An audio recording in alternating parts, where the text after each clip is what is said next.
Bon, alors aujourd'hui, on va causer donc des matériaux qu'on utilise dans l'émail et de la cuisson. Donc, les matériaux, il y a deux catégories. Ceux qu'on trouve dans le commerce, genre Céradel, Solargile, etc. Et ceux qu'on appelle de rencontre ou naturels ou autres. Alors, ceux qu'on appelle de rencontre, etc., c'est des roches qu'on va ramasser dans la nature ou qu'on récupère dans les concasseurs ou dans les bancs de scie des carrières, ou alors ça peut être des coquillages qu'on fait calciner, ou alors du laitier de haut fourneau, ou alors des argiles, des argiles calcaires ou des marnes qu'on récupère le long de la rivière, ou alors d'autres roches comme du basalte. Bon, ils ont la particularité de ne pas avoir une fiche technique avec eux, c'est-à-dire qu'on ne sait pas exactement ce qu'il y a dedans. Alors, par exemple, pour les cendres, en général, quand on fait brûler un végétal, on récupère à peu près 1% de cendre. Bon, alors, cette cendre, sa composition, ça dépend à la fois de l'espèce, de l'endroit où elle a poussé, de plein de choses.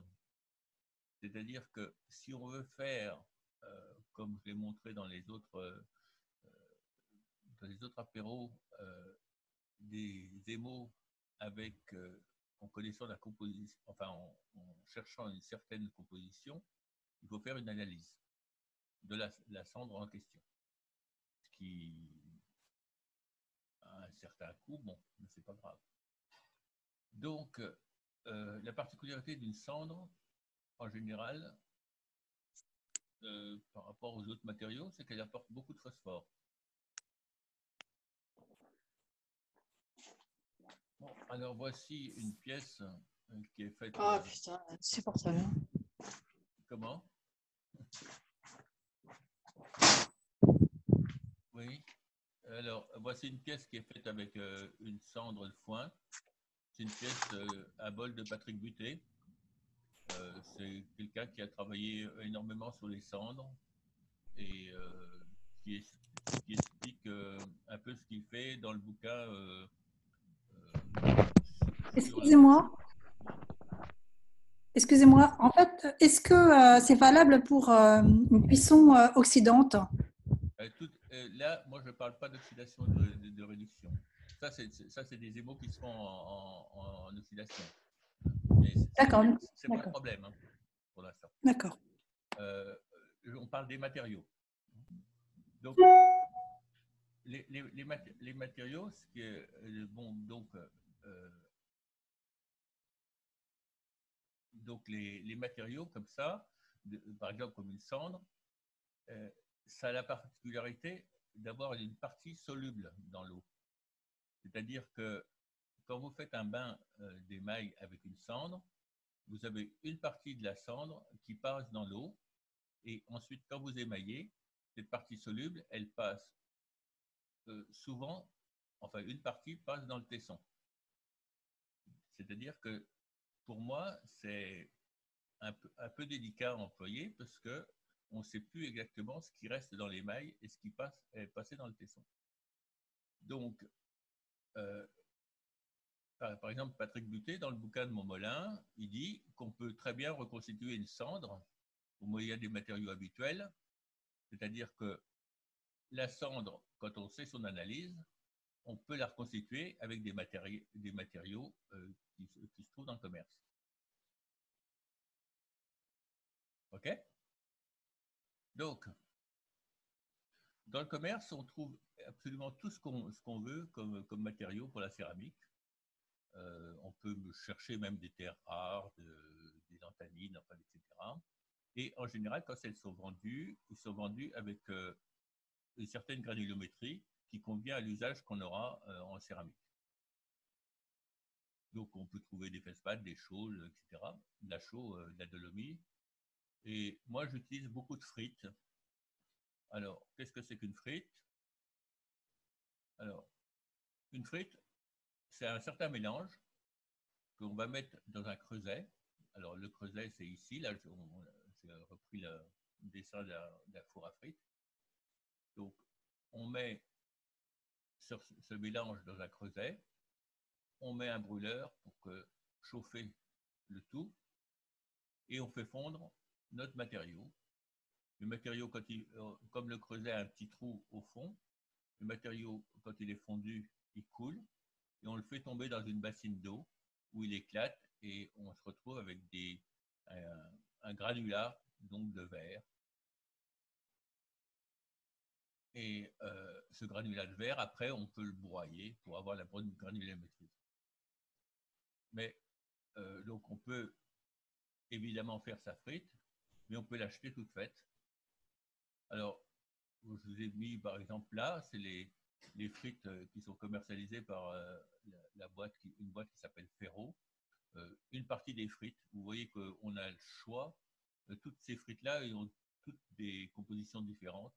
Donc, on a le choix, pour choisir une frite, on peut choisir ce qu'on veut comme matériau.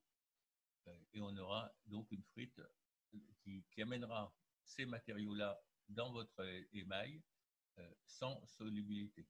C'est-à-dire sans avoir de problème d'une partie de l'émail, enfin d'une partie de la composition qui part dans le tesson. Donc, si vous vous rappelez ce que je vous avais déjà présenté, c'est-à-dire un diagramme de Montmolin, il y a toute une partie où on peut pas, qu'on ne peut pas accéder, si vous voulez, on ne peut pas faire une recette qui est ici si on n'utilise pas une frite, parce que quand vous avez 0,2 de KNAO, si vous amenez un feldspath, quand vous amenez 0,2 de KNAO, vous amènerez obligatoirement au moins 0,2 de Al2O3. Vous voyez, donc ici, toute cette partie que j'ai dessinée en bleu ne peut se faire qu'avec une frite. OK? Vous suivez là? Oui, oui. Ouais, mais c'est vachement difficile. C'est difficile? OK. Bon, ben, c'est difficile. On n'y peut rien. Non, non, c'est sûr. Alors, il y a des matériaux qui sont assez dangereux à utiliser dans les ateliers. Par exemple, le barium. Le carbonate de barium, c'est mortel à partir de 3 grammes. C'est-à-dire qu'on évite, on évite d'en manger plus de 3 grammes. Même moins de 3 grammes, c'est déjà dangereux. Mais, par exemple, moi, je n'utilise jamais de carbonate de barium. J'en ai dans l'atelier, mais je l'ai comme... Enfin bon, je l'utilise pas. J'utilise toujours des frites au barium. C'est-à-dire que quand je veux amener du barium dans un émail, je cherche une frite qui m'amènera ce barium-là. Qu'est-ce qu'il y a comme frite qui amène du carbonate de barium? Par exemple, la frite 90 420, une frite allemande, amène à la fois du barium et du zinc.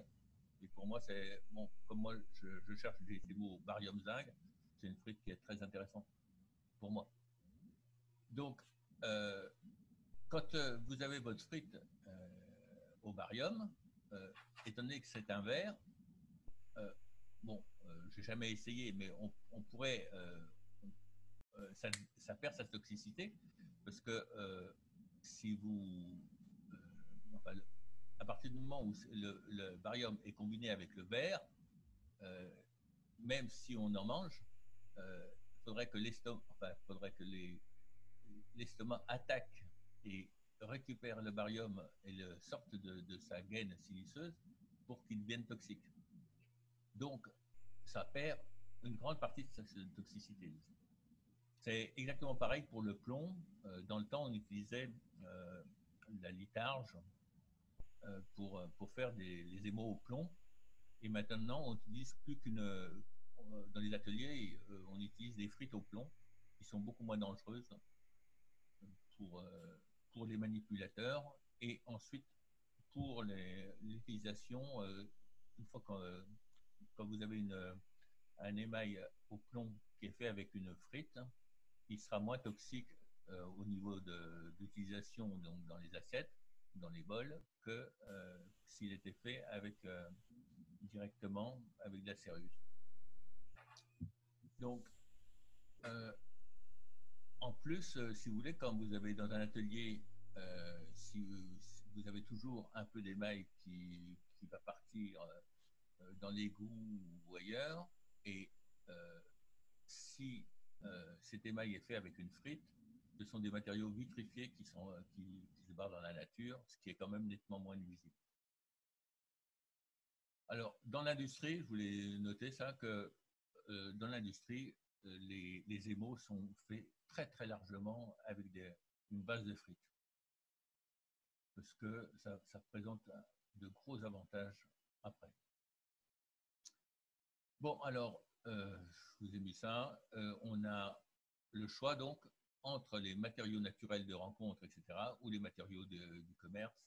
On peut avoir exactement les mêmes résultats, mais c'est un choix qui est plutôt de l'ordre philosophique enfin, philosophique. Et pour moi, un matériau qu'on trouve dans la nature, ça demande beaucoup trop de boulot pour mettre en œuvre. C'est-à-dire que, par exemple, pour préparer une cendre, il faut la laver, il faut la tamiser, il faut la laver, etc. Et alors qu'une frite du commerce, bon, la sortie du sachet, elle est bonne. Des questions là-dessus? Bah, en plus, pour la cendre, enfin, j'ai raté les 3 premières minutes, alors j'ai peut-être pas entendu, mais la cendre, pour avoir sa composition, c'est quand même vachement compliqué, non? Pour avoir la composition il faut passer par un labo. Hein. Oui. Il n'y a pas d'autre Ouais. solution. Donc, pour le commun des mortels, les frites, c'est quand même plus abordable, quoi.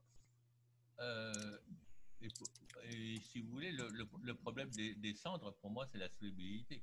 Moi, si j'utilise une porcelaine qui est disons, assez capricieuse, et dès que je lui mets une cendre dessus, et si la cendre garde un peu de solubilité, elle me déforme la porcelaine. Voilà. D'autres questions sur les... Bon, par contre, ce qui est intéressant au point de vue cendre, enfin dans les cendres, c'est que quand vous rencontrez quelqu'un et que vous voulez lui vendre une pièce, si vous lui dites qu'elle est faite avec une cendre de lavande, c'est beaucoup plus porteur que si vous lui dites qu'elle est faite avec du barium et je sais pas quoi, du lithium, quoi. Parce que ça fait beaucoup plus rêver, disons. Ok? Bien. Alors, la cuisson. Donc, pour moi, une cuisson, déjà, c'est un cycle de froid à froid. C'est-à-dire, une cuisson, c'est une montée en température et une descente en température. Beaucoup de gens parlent par exemple, quand ils disent j'ai cuit en 6 heures, ils parlent que de la montée. Alors, c'est très très souvent, on parle donc de la montée en température, mais jamais de la descente. Bon, alors, les fours, vous connaissez ce genre de four, c'est un four électrique, là, qu'il y a dans tous les ateliers. Là, c'est un four industriel, ça, qu'on appelle un four à rouleau.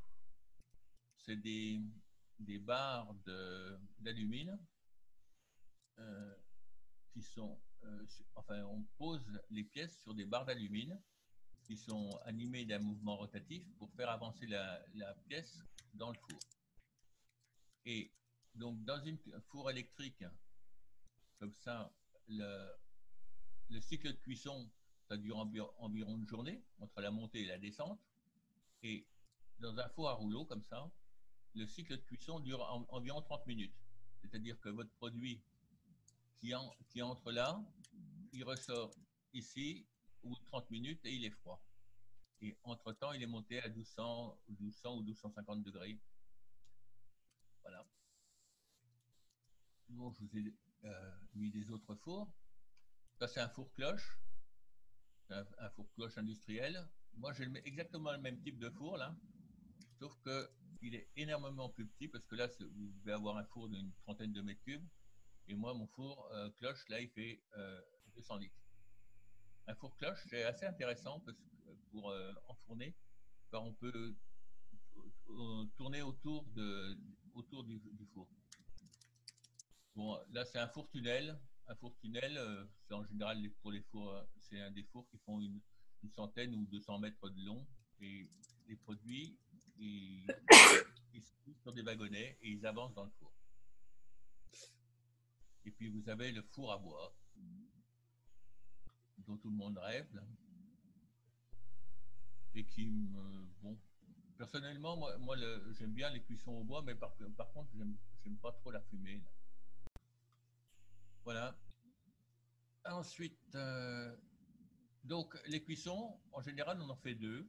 La première, on l'appelle biscuit, et la deuxième, on dit qu'on fait une cuisson d'émail. Quelquefois, on fait une troisième cuisson pour mettre de l'or ou des choses comme ça. Alors, un biscuit, pour moi, ça se fait comme ça. On monte en température jusqu'à 200 degrés. Ensuite, on fait un séchage de la pièce. Et le séchage, ça dépend de l'épaisseur de vos pièces. Ça peut durer 2 ou 3 heures. Et ensuite, on monte en température et là, je monte jusqu'à 1000 degrés. Alors, l'important, c'est cette partie-là, parce que c'est au séchage que votre pièce, elle rétrécit. Et quand une pièce change de dimension, c'est là où elle risque de casser. Donc, il faut prendre ces précautions de faire sécher les pièces, de faire sécher les pièces avant de les monter en température. Mais ici, après, une fois que les pièces elles sont sèches, on peut monter à la vitesse qu'on veut. OK? Ça ne vous surprend pas? Ça ne vous surprend pas, c'est bon. Bien. Alors, pour un biscuit, il nous faut une température, la température maximum. Alors, la plupart du temps, je vous dis, on fait des cuissons pour atteindre 1000 degrés. La manufacture de Fürstenberg, qui fait de la porcelaine, elle fait une première cuisson à 1400 degrés. C'est-à-dire que ce qui sort ensuite d'une cuisson d'un biscuit donc à 1400 degrés, c'est quelque chose qui n'est absolument pas poreux. Et donc, comme ça vous donne un biscuit qui n'est pas poreux et qui est donc difficile à émailler. Mais eux, ils s'en sortent parce qu'ils sont bons. Alors, donc, la cuisson d'émail, donc je vous ai trouvé une courbe qui traînait sur le web. Donc, cette personne qui publie ça, elle publie que la montée. Alors, pour moi, la montée n'a pas une grande importance. Donc, la cuisson d'émail, quand on présente une courbe de cuisson, c'est plutôt comme ça qu'il faudrait la présenter, c'est-à-dire la montée, un palier éventuel, et ensuite la descente. Vous suivez là? Ça va? Ouais. Ah ouais. Bien. Donc, vous voyez que je vous ai présenté tout à l'heure ce qu'était un four à rouleau. Dans un four à rouleau, cette montée-là, elle dure un quart d'heure. Okay. Et dans les fours courants, le four électrique, ça dure entre 3 et 8 heures ou 10 heures quand le four commence à être fatigué. Mais pour moi, si vous voulez, il y a des gens qui vont faire un palier à tel endroit ou remonter moins vite, etc. Pour moi, cette partie-là, la montée en température, là, n'a absolument aucune importance, c'est-à-dire que vous pouvez monter à n'importe quelle vitesse, ça ne change strictement rien sur l'émail. Par contre, ce qui change et ce qui va influencer l'émail, c'est cette partie-là, la durée de ce palier à la fin et la descente en température. Donc, en général, on fait un palier ici pour homogénéiser la température du four. Et ensuite, où on laisse le four descendre naturellement, et il a une courbe à peu près comme ça. Enfin, ça dépend évidemment de l'inertie du four, ça dépend de plein de choses. Ou alors, on y fait des paliers, c'est-à-dire que on le laisse descendre un peu, puis après, on décide de maintenir la température pour le laisser descendre de nouveau après. Ça, il y a des gens que, par exemple, qui cuisent du rouge de fer en faisant un palier d'une heure ou deux à 1000 degrés. Donc, un émail, c'est à cet endroit-là qu'il cristallise. Et quand je parle de cristaux, c'est aussi bien les tout petits cristaux qui sont dans les blancs mat que des macro-cristaux. Donc, pour moi, je me suis toujours intéressé dans les cuissons uniquement cette partie-là. Et je faisais des cuissons, enfin, quand je produisais des macro-cristaux de ce type-là, c'est-à-dire on monte en température. Donc là, la montée, je la faisais en 3 heures au four à gaz et en 7-8 heures en four électrique. Et donc sans aucune différence de résultat. Et ensuite un palier, ensuite une redescente ici à 1050, ensuite une remontée, un palier à 1100, une redescente, une remontée, etc. etc. Et puis après, et c'est de remonter et de redescendre qui fabrique les cristaux? Non, enfin, c'est un truc. Les cristaux, c'est un peu particulier parce qu'il faut les faire naître et ensuite il faut les faire grossir. Et donc, ouais. une descente à 1060 là permet d'en faire naître un peu plus et pour remonter après.